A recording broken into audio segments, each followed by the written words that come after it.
Non, la communauté Banyamulenge, il faut réfléchir. Je suis votre frère, entre guillemets. On va enlever ces guillemets-là.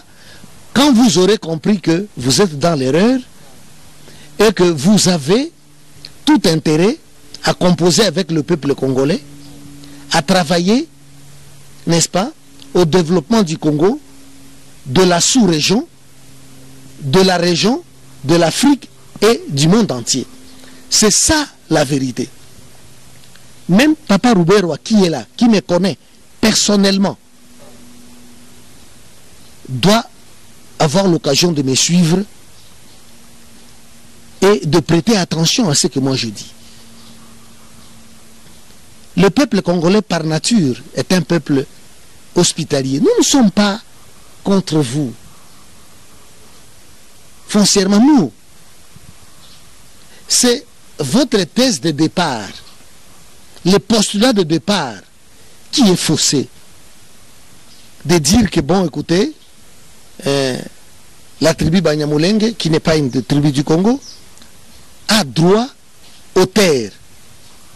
Non. Merci beaucoup, mesdames, demoiselles et messieurs, amis fidèles téléspectateurs de la 3xw.congofrance.com. Merci pour votre fidélité. Vous êtes nombreux partout en train de nous suivre à travers cette émission sur la Pôle Congo, présentée par le vôtre Yannick Wenge Moto Atona la Katina Kibonzambe. Merci beaucoup à professeur Jean Mbele à salut téléphone aux États-Unis, aux Congolais, puis Américains, ça et là, on sa fierté pour les Congolais. Professeur Jean Mbele, merci beaucoup. La soutien nous soutenir quand nous couvrons. Tout quand et tout l'association Maman Del Yombo a apporté vraiment soutien à eux. On a tout Kanga et tout Bidi, association Maman Del Yombo, le professeur Noël Chani, merci pour l'association pour nous apporter soutien à l'association tout Kanga et tout Bidi à Maman Adel Yombo, Bamuto Modi Kembe, Maman Denis, Bazo soutenir yo Maman bientôt. Association là vraiment Mokili Mobimba. Je suis avec un professeur, il s'agit de Franck Asimbo, professeur Franck Asimbo. Avec lui, on va parler sur l'actualité, tout sur la Mambo Kalabiso, Ndenge Ezali Koleka. Professeur, bonjour, puis vous avez madame mon émission. Bonjour, je vous en prie. Bonjour, santé Zagitoko. Merci beaucoup, Badbaotalayo. Lelo, Tomoni, Dikamba Minembo et Tomboki grave, Dikamba Minembo et grave, Nini, les sous, c'est ça, la Minembo Kuna, Minembo Ngeko, Mambo, comme sous Narata Congo, to Elo. Merci beaucoup pour cette opportunité de grande envergure en ces moments politiques difficiles que traverse notre pays, la République démocratique du Congo. Pour parler des Minembwe, je crois que nous avons besoin d'un petit recul, c'est-à-dire il faut contextualiser la chose. Minembwe est une partie du Congo, un village, une commune, une ville, un territoire, en tout cas un espace géographique de notre pays qui...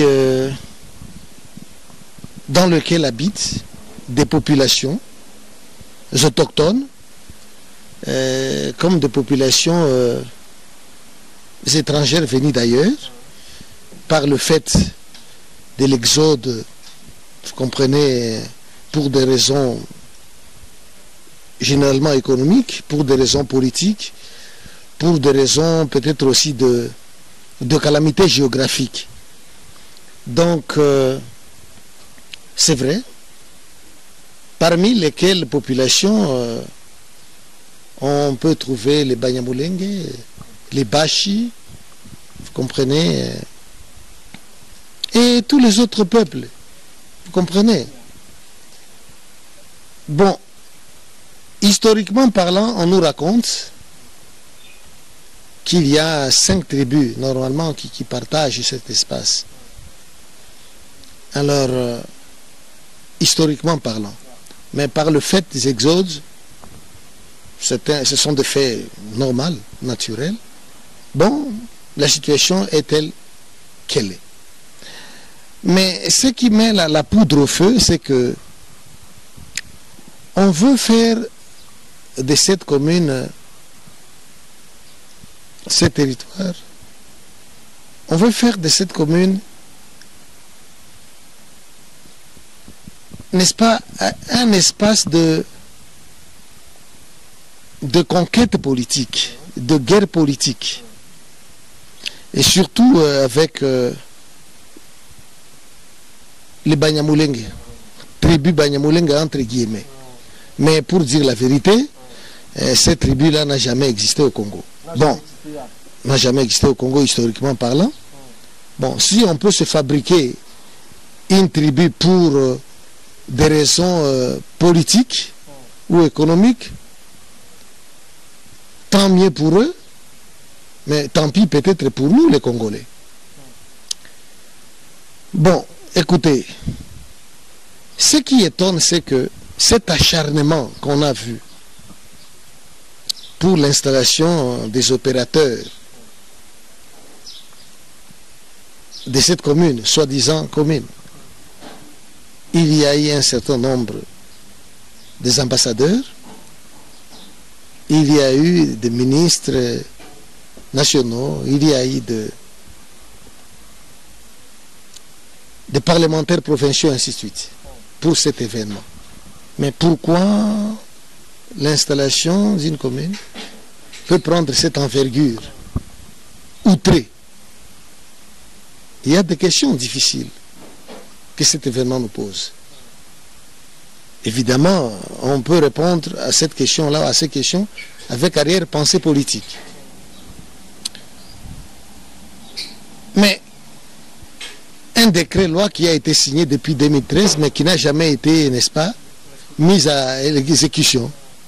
Bon, sur le plan juridique, il y en a qui disent que, écoutez, peu importe la date, n'est-ce pas, du décret, mais c'est l'exécution. L'exécution peut prendre 5 ans, 10 ans, il n'y a pas de problème. On leur concède. Vous comprenez? Il n'y a pas de problème là, sur ces points-là. Mais des esprits éveillés sont aussi capables de s'interroger, libres à eux de se poser un certain nombre de questions, se demander mais pourquoi seulement en ces moments? Pourquoi pas sous Kabila?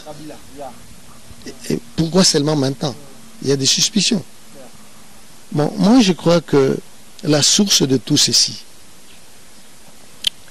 c'est la nature du pouvoir du président Félix. Le pouvoir que M. Félix a hérité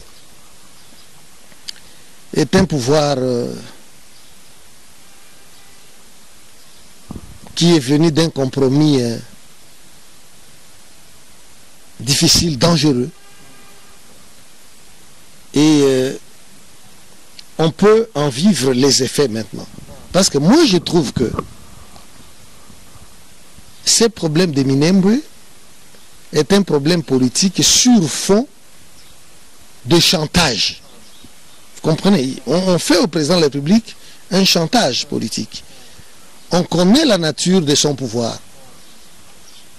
De quel pouvoir politique il jouit?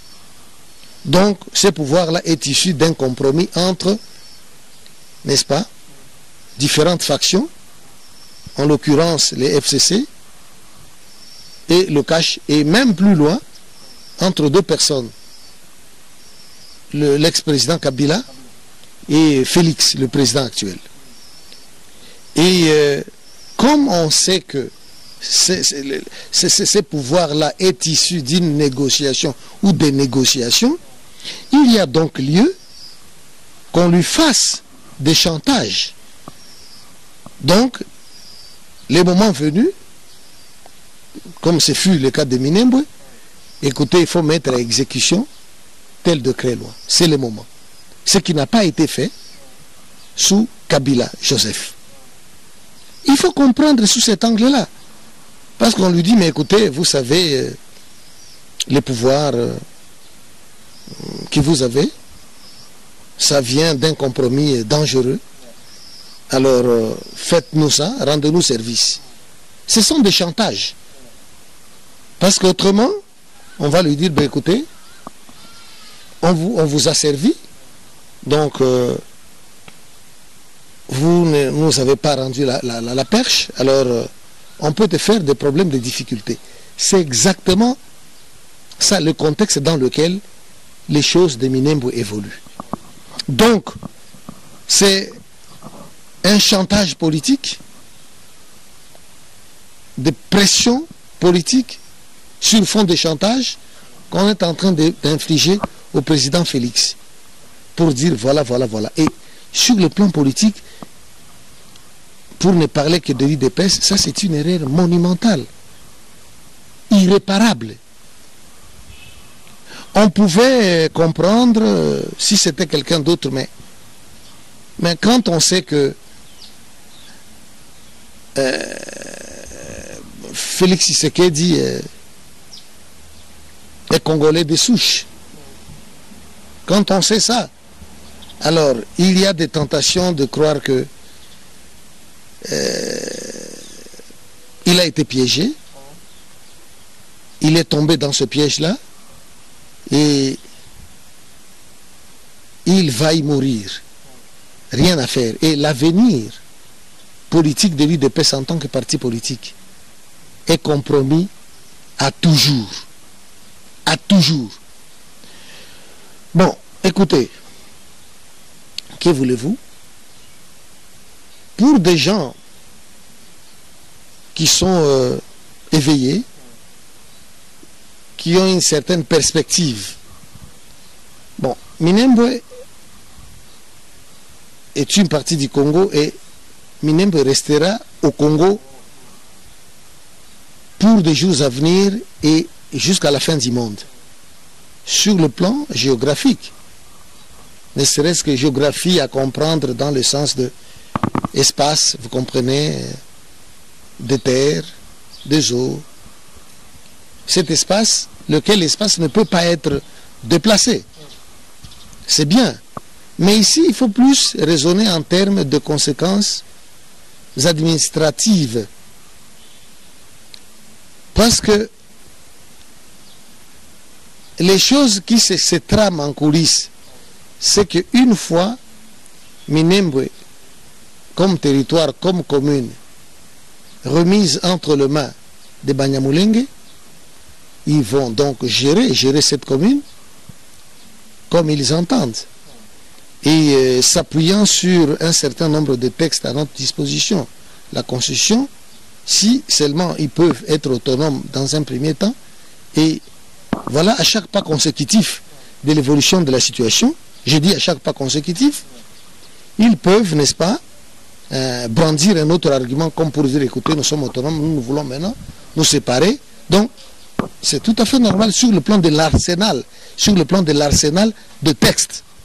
Vous comprenez, à leur portée. Donc, moi je crois que c'est un dossier qu'il faut prendre avec beaucoup de sérieuxité, car les conséquences sont incalculables. Ce qui blesse, c'est quoi? C'est le contexte historique, géographique, politique et culturel qui entoure ces dossiers-là. S'il est vrai que il n'y a pas une tribu qui s'appelle Banyamulenge au Congo depuis la nuit des temps, s'il est vrai que les Banyamulenge sont des déplacés, réfugiés politiques ou économiques ou géographiques ou même démographiques, mais il doit être difficile pour nous, Congolais, d'ingurgiter, de comprendre un seul instant que des gens, une communauté de gens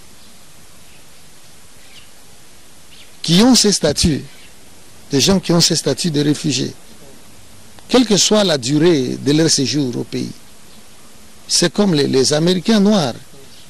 Ils ont été importés esclaves aux États-Unis d'Amérique pendant des siècles déjà. Est-ce qu'on peut, nous pouvons aussi vraiment faire des comparaisons en disant que les Américains noirs peuvent aussi, n'est-ce pas, réclamer des terres aux États-Unis pour dire qu'écoutez, nous avons vécu ici pendant des siècles, nous avons la même culture, que les Américains autochtones. Nous avons été ici pendant plus de 200 ans, 300 ans. Écoutez, nous avons besoin de nos propres terres. Est-ce que cela peut être possible? La réponse tout de suite est non. Ça ne peut pas se faire. Ça ne peut pas se faire. Nous sommes ici en Afrique du Sud. Moi, j'ai pratiquement 19 ans, 20 ans ici en Afrique du Sud. Nous avons trouvé des aînés ici. Vous comprenez? Et d'autres communautés.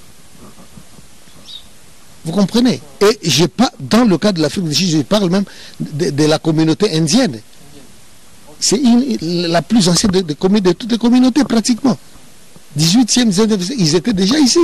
Bon, maintenant, est-ce que les Indiens d'ici peuvent se dire, écoutez, nous sommes, écoutez, c'est vrai, sud-africains, mais indiens, mais nous voulons des terres. Ça ne peut pas se faire. Ils sont là, comme sud-africains, indiens, mais ils servent les intérêts de la République sud-africaine. C'est la formule la meilleure et on ne le dira jamais assez. Si les Banyamulenge, soi-disant Banyamulenge, sont sages, je ne parle pas de l'intelligence, certainement qu'ils sont intelligents. S'ils sont sages, c'est la formule la meilleure que de dire nous sommes des Congolais, d'autres souches, mais d'une autre souche, mais nous voulons travailler, vous comprenez, au développement du Congo. On ne ferait même pas qu'à deux. Ils vivraient comme toutes les autres communautés au Congo. Le peuple congolais est un peuple hospitalier, par nature. Mais il ne faut pas abuser pour nous poignarder dans le dos. Mais les terres sont là, faites le commerce, cultivez la terre, faites prospérer la terre, contribuez à l'économie du pays. Nous sommes tous des humains. Banyamulenge, Lokele, Topoke, Chiluba, Mugenya, Munyamituku, Mukongo, Bongo, Muswahili, Mutetela, les Babembe. Mais nous sommes tous des humains. Nous allons laisser la terre. La terre appartient à Dieu. Mais par les concours de l'histoire, par la réalité de l'histoire, cette partie du monde nous a été confiée.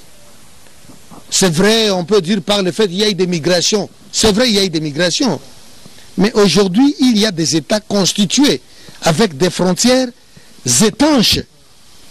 Des États constitués avec des frontières étanches. Nous ne sommes pas au Moyen-Âge. Nous ne sommes plus au Moyen-Âge. Parce que même dans le Moyen-Âge, il n'y avait pas des États constitués avec des frontières étanches. Vous comprenez? Donc il y avait des espaces qui s'étendaient là, à perte de vue.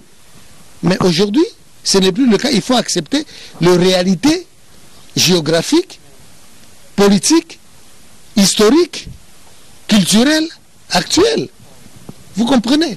Vous voulez effacer 2000 ans d'histoire, 3000 ans d'histoire, 2020 années d'histoire, ne serait-ce que pour prendre la référence de la naissance de Jésus-Christ.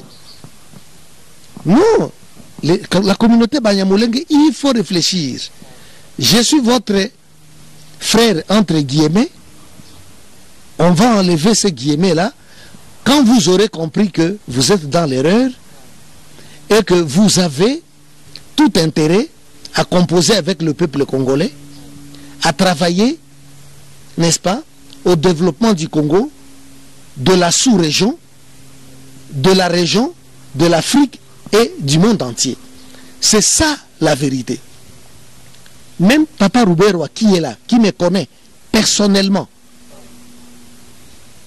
doit avoir l'occasion de me suivre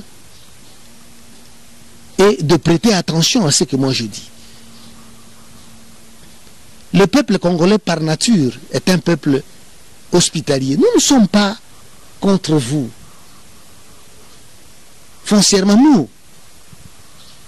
C'est votre thèse de départ, le postulat de départ qui est faussé. De dire que, bon, écoutez, la tribu Banyamulenge, qui n'est pas une tribu du Congo, a droit aux terres. nous, au même titre que les autochtones, vous avez droit aux terres, cultivez la terre, faites prospérer la terre, mais cela ne veut pas dire qu'on peut vous donner un morceau de notre terre pour dire non, non, non. Et quand je dis de notre terre, je me sens un peu mal à l'aise. Je me sens un peu mal à l'aise. Vous êtes un homme civilisé. Mais écoutez, il faut réfléchir. Ça, c'est un dossier très délicat. Donc, il faut revenir à la raison pour dire que, pour considérer que les enjeux sont immenses, sont grands, nous sommes tous des humains. Les cieux et la terre passeront pour ainsi, n'est-ce pas, emprunter une expression de notre Seigneur Jésus-Christ dont les enseignements nous sont chers. Donc, il faut considérer que, franchement, nous sommes tous des humains. Revenez à la raison. La terre appartient à tout le monde dans la mesure où, écoutez, la terre de toute façon, en dernière instance, appartient à Dieu. Mais nous ne voulons pas nous entretuer comme des imbéciles à longueur des années, à longueur des siècles, pour cette raison-là. Nous, les Portugais, les Français, les Belges, venez au Congo. Les Américains, venez au Congo. Les Allemands, venez au Congo. C'est notre pays à nous tous. Mais travaillons pour redresser l'économie de ces pays-là, pour que chacun puisse manger à sa faim. Mais, Monsieur Rubero, vous êtes un homme de grande valeur, un homme d'un gabarit intellectuel presque exceptionnel. Mais écoutez, moi je vous connais personnellement, vous me connaissez personnellement, je suis mal à l'aise. Je suis mal à l'aise, franchement. Quand je dois entendre que, bon, écoutez, c'est vous qui êtes au front, au four et au moulin de ces dossiers, ça me met mal à l'aise. Mal à l'aise, papa. Ça me met mal à l'aise. Donc, il faut comprendre les enjeux. Je crois que nous sommes tous humains. C'est l'argument de base. Nous sommes tous humains. La terre passera. Les cieux passeront. Mais qu'est-ce qui va rester d'éternel ici sur la terre? Sinon la parole de Dieu, sinon Dieu l'a créé lui-même. Donc nous avons tout intérêt à composer. Prenez conscience, réfléchissez-y, et en tant que grand esprit de la communauté, il faut avoir le courage de demander pardon. Et en faisant cela, c'est en cela qu'on va reconnaître que vous êtes réellement grand. Les jours heureux viennent. Les jours heureux sont devant nous. Pourvu que nous puissions être des humains créés à l'image de Dieu. Nous ne pouvons pas nous entretuer, prendre plaisir à nous tuer les uns les autres. Pourquoi? Ça, c'est un message fort que je vous lance en particulier. Merci. Merci beaucoup, mesdames, mesdemoiselles et messieurs. Comprenez vraiment, c'est le prof Franck Ansimbo de Toussouli Makambuya Minembwe, ce qui se passe à Minembwe, mesdames, mesdemoiselles et messieurs. Mais pour finir, monsieur le professeur, par la présence de l'arrivée du président Fachi à Boma, je ne sais pas, quelle est votre analyse par rapport à ce qui était passé à Boma? Oh bon, pour moi c'est un politicien. Le président de la République bon, bienvenu ou pas bienvenu, mais il a fait son coup en tant que politicien. Parce que vous savez, passez-moi l'expression, le président de la République, c'est un homme qu'on respecte en tant que président de la République, hein?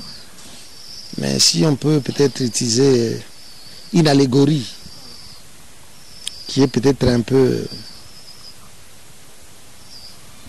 pas correcte. Bon, vous savez, les mauvais gens, quand ils opèrent, après avoir opéré, ne pensez pas ces mauvais gens vont fuir. Ils vont revenir pour prendre la mesure de ce qui se passe. C'est exactement ça. Moi, je place cette visite-là dans ces contextes-là, le problème de Minembwe est encore chaud. Mais pour montrer sa témérité, de sa témérité, mais le premier, il vient, il se faufile pour vous dire bonjour, écoutez, je viens vous rendre visite, mais oubliant que le problème de Minembwe est encore très chaud. Mais il vient pour montrer de sa témérité, de quoi il est capable, mais entre-temps pour essayer un peu de dissimuler aussi certaines choses. Vous comprenez? C'est un peu ça c'est ça, ne fouillez pas. Parce que quand vous fouillez, vous n'allez pas résoudre le problème en fouillant. Vous faites un coup et puis vous allez auprès de ces gens-là pour vous dire, mais comment?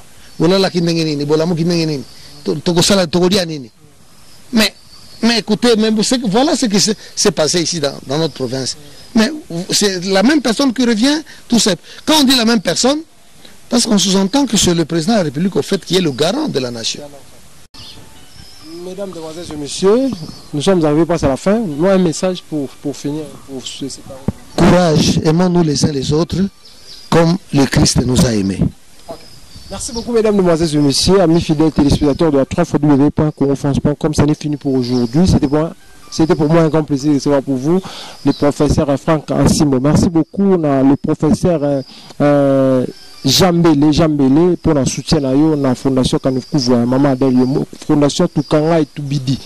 Tukanga et Tubidi, Maman Adèle Yombo. Merci beaucoup à Noël Chani, professeur Noël Chani, pour apporter toujours soutien à la fondation Tukanga et Tubidi, Maman Adèle Yombo. Merci beaucoup à tout le monde qui a suivi cette émission. Merci beaucoup. D'ici là, portez-vous bien avec l'espoir de vous retrouver au prochain numéro. Ciao.